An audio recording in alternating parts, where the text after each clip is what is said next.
সীমান্তে বিএসএফের গুলিতে নিহত আনোয়ার হোসেন, প্রতিবাদে মানববন্ধন।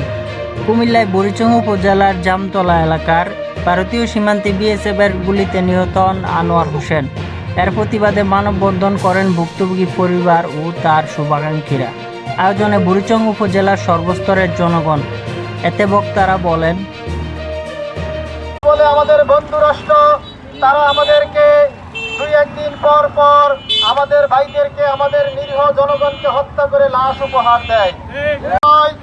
আমার দেশ থেকে তাদের জন্য আম পাঠানো হয়, আমার দেশ থেকে তাদের জন্য রসমালাই পাঠানো হয়, তার পরিবর্তে তারা আমাদেরকে লাশ উপহার দেয়। এই হত্যাযজ্ঞ একদিনের নয়, এই হত্যাযজ্ঞ গত 53 বছর যাবৎ এই দেশের নিরীহ মানুষের উপরে তারা চালাচ্ছে।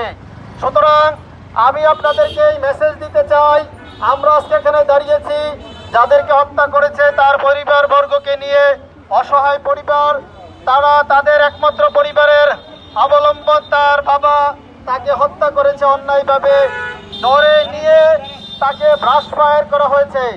সুতরাং আমি বলবো আপনারা সর্বস্তরের জনগণ এই হত্যাকাণ্ডের তীব্র নিন্দা এবং প্রতিবাদ জানাবেন এবং আমাদের আন্দোলনের সাথে শরিক হবেন।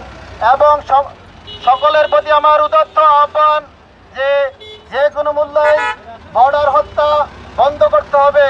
আমি জাতিসংঘের দৃষ্টি আকর্ষণ করব, ওআইসির দৃষ্টি আকর্ষণ করে বলছি, বাংলাদেশের প্রশাসনের দৃষ্টি আকর্ষণ করে বলছি, বর্ডারে কেন হত্যা করা হবে? আমার দেশের জনগণকে এবং আমার দেশের জনগণের উপরে যখন গুলি চালায় তাহলে বুঝতে হবে তারা আমার দেশের সার্বভৌমত্বের উপরে গুলি চালায়।